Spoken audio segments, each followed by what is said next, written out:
Hey everybody, welcome back to the Well-Rounded Dude podcast. My name is Chris, here with big episode number 3. What happened to Shazam! Fury of the Gods, aka Shazam 2? So if you followed me over from the Well-Rounded Dude YouTube channel, which you totally should, we have a lot of great content on there, please subscribe. You will know that I love superheroes. I love movies. When you combine the two to make the superhero movie, magic happens. Now, full disclosure, I went to see Shazam 2. I went with some friends. I loved it. They loved it. The theater we were in loved it. We had a good time. We thought it was good. Okay. We enjoyed it. Do I think you should? I think you would. I think you would enjoy it. But that doesn't mean that the movie hasn't had its problems at the box office.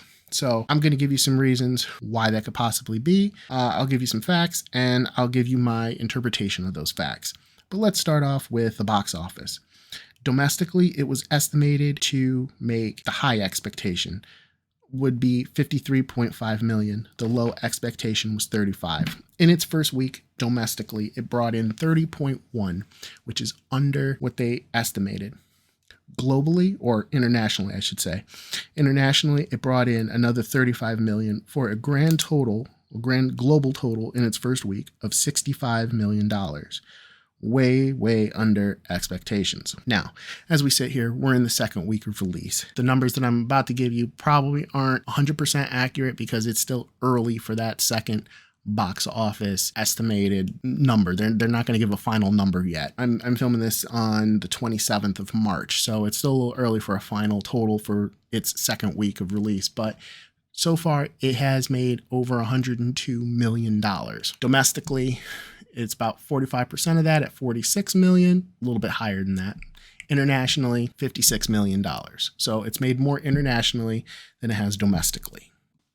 So one of the theories that's been expressed is that maybe people have superhero movie fatigue. And that's a valid question. I mean, think about the amount of superhero movies that have come out in the past 10 years. Marvel puts out 3 a year. DC puts out however many they put out. Other companies, other comic book companies that have had their films adapted, not to mention streaming series, shows on, cable TV and such.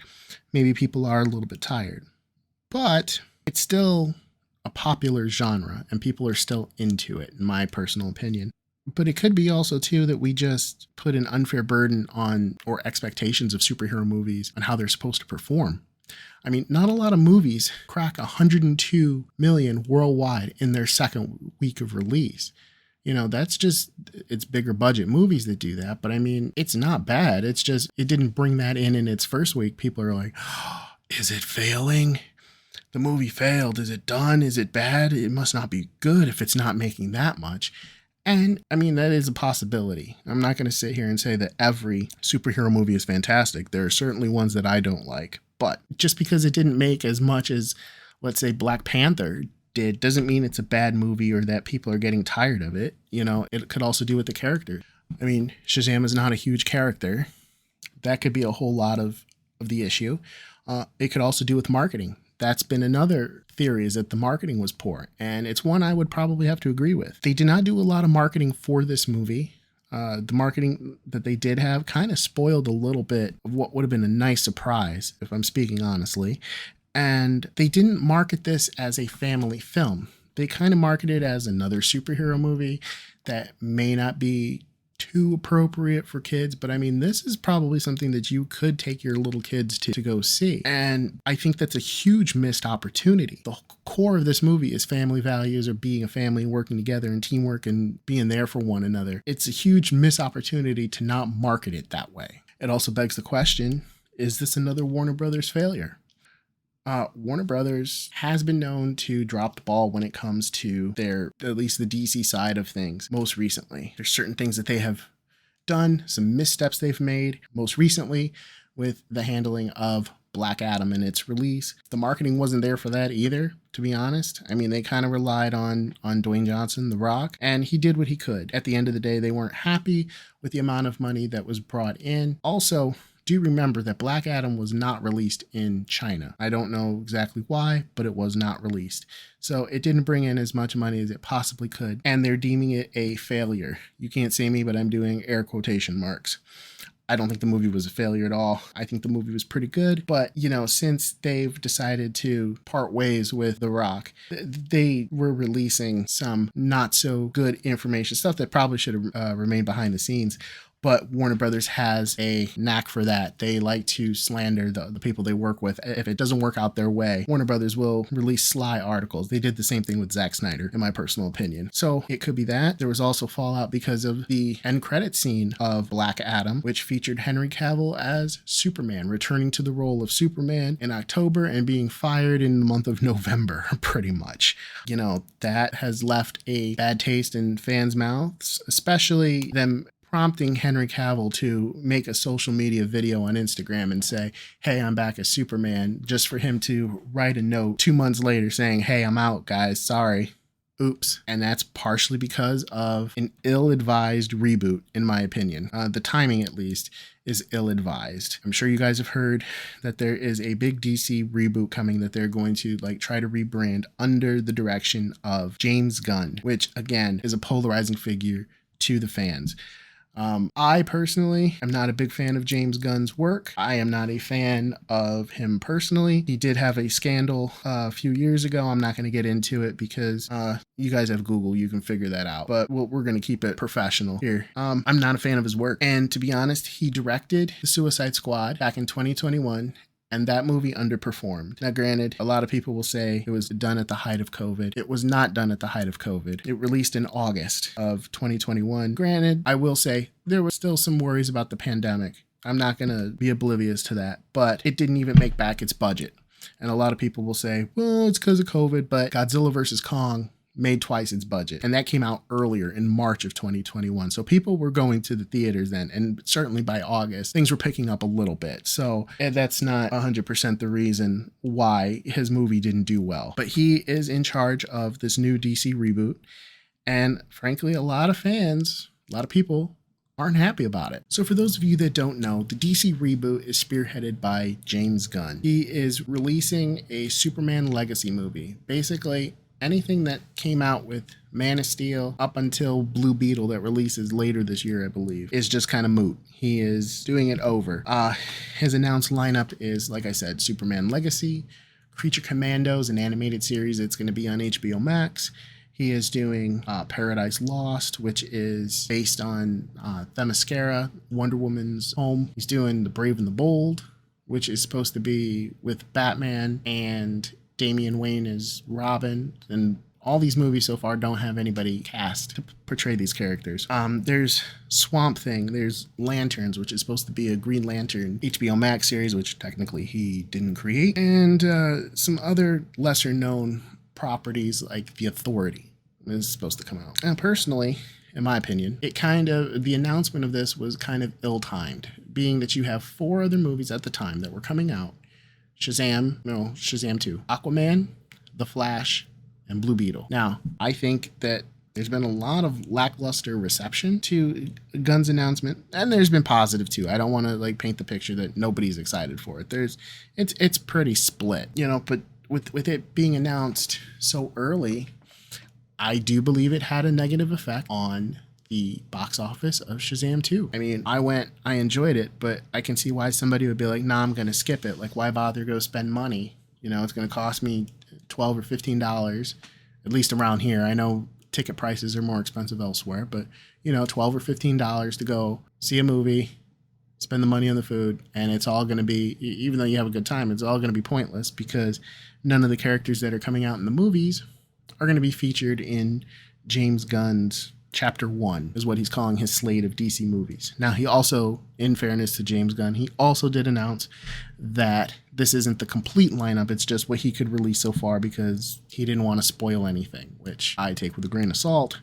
I personally don't find James Gunn to be that honest and a little boastful, but I digress. So, The Flash, Is it going to have the same effect on The Flash? I'm looking forward to The Flash, and it may do well because Michael Keaton is returning as Batman. But I can totally understand why somebody would be like, nah, I'll just wait till it hits streaming or whatever. I'll catch it later. Is it going to hurt Aquaman? It could. There's been some issues reported with Aquaman. You can always take those with a grain of salt because the reports are usually like DC hate. It seems like there's always some kind of DC gossip that Warner Brothers fails to squash and then wonder why it hurts the box office performance of the movies. So is it the reboot? I would say it's a strong possibility that the reboot hurt Shazam 2. And that brings us to the Snyder fans. Zack Snyder fans are a pretty passionate fan base, in my opinion. But they get accused of some weird things. But, let's be real about it. Snyder fans are usually made fun of for liking his movies or being a fan of what he's done. I like the movies that he's made. I like Man of Steel, Batman v Superman, his version of Justice League. I think it's all good. And anytime a Snyder fan kind of voices their opinion, they're met with some kind of hostility from people, calling them a cult, calling them bots. If you don't know what they refer to as bot, on Twitter, you can program or make a program, I should say, and have it release certain things because of the whole release the Snyder Cut movement. I will say you can't be a cult and a bot at the same time. So it doesn't make any kind of sense. And it seems that the Snyder haters are big James Gunn defenders. So a lot of what they accuse the Snyder fans of doing, they're doing themselves with James Gunn. But they've been accused of either not going to see the movie because they want it to fail because of James Gunn or reasons, crazy reasons, whatever the Snyder haters have come up with. It's ridiculous half the time. But like I said, I think the Snyder fans are a passionate fan base.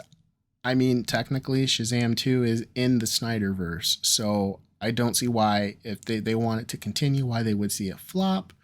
But I can see if they've given up or, they've been told that, here comes another reboot, this movie's not going to matter. I can see why they're not going. It's also a bit of a comedy. Shazam 2 is a bit of a comedy. They may not like that.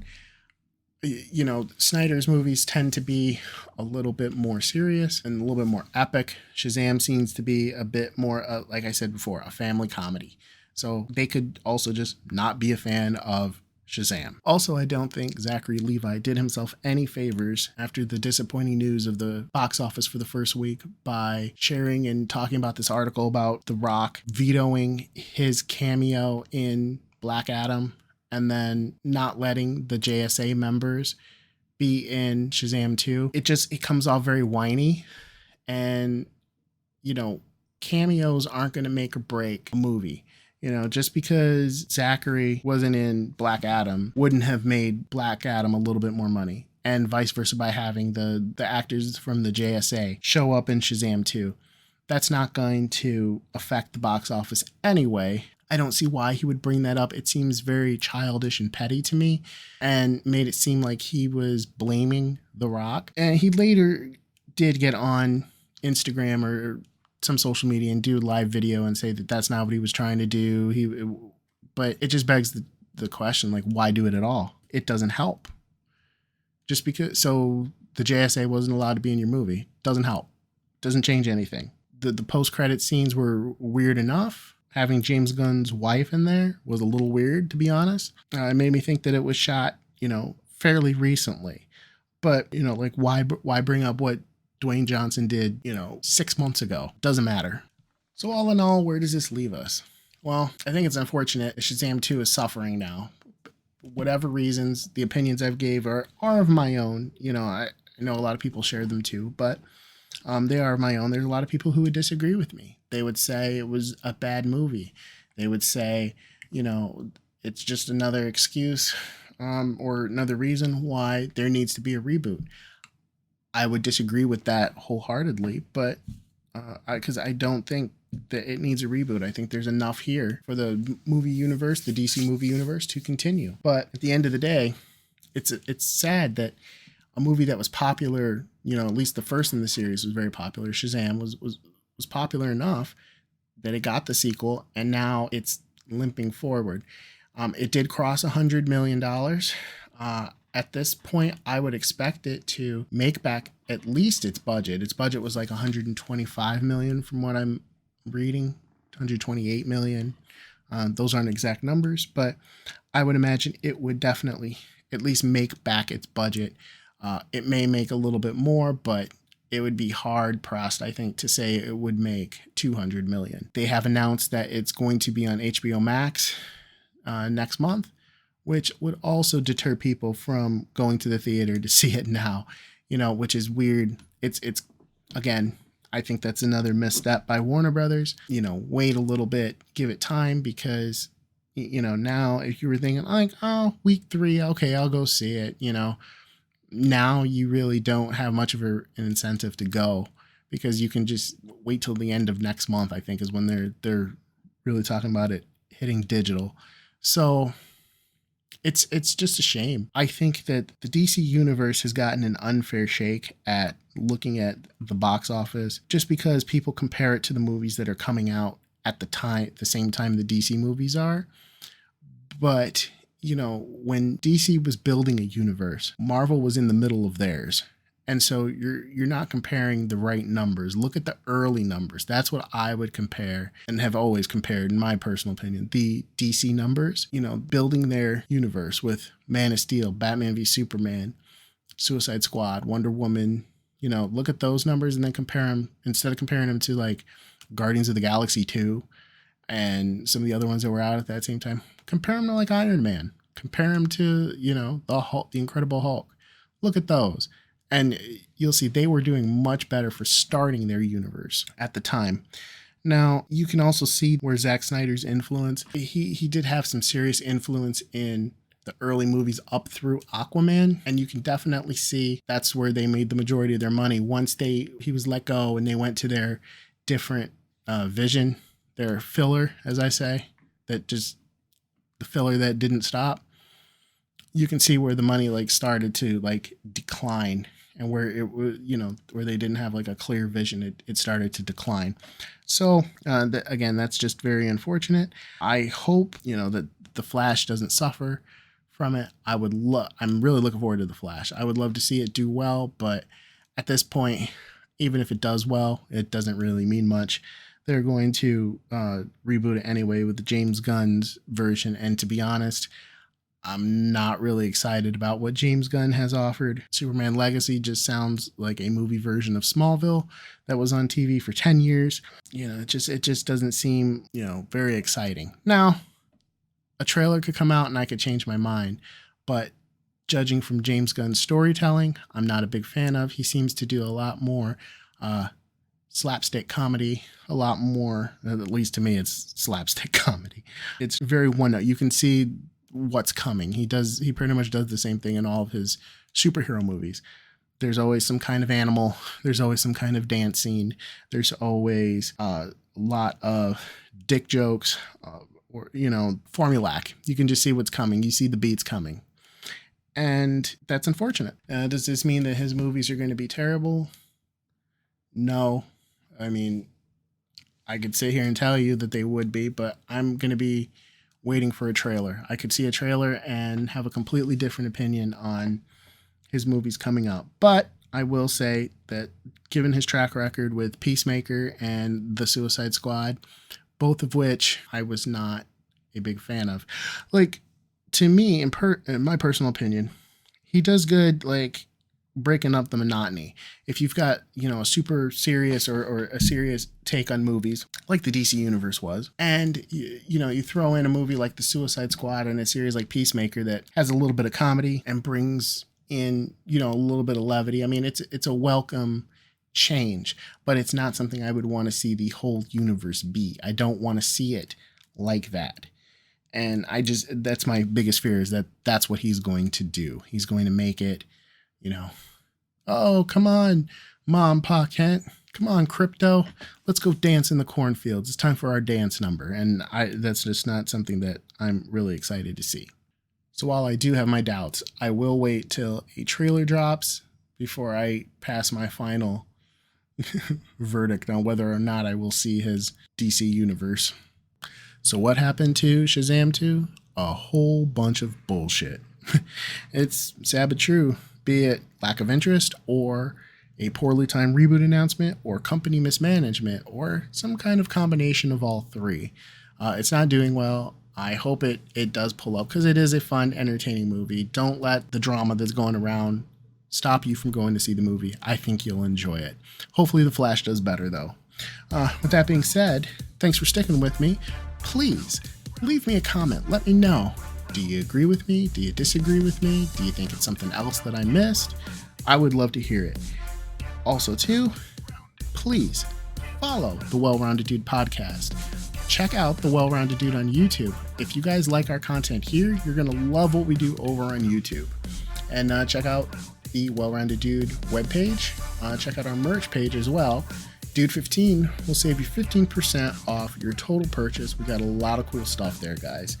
And with that, we will see you next time. So I hope you guys have an awesome day. Go see Shazam 2, and I will see you next time.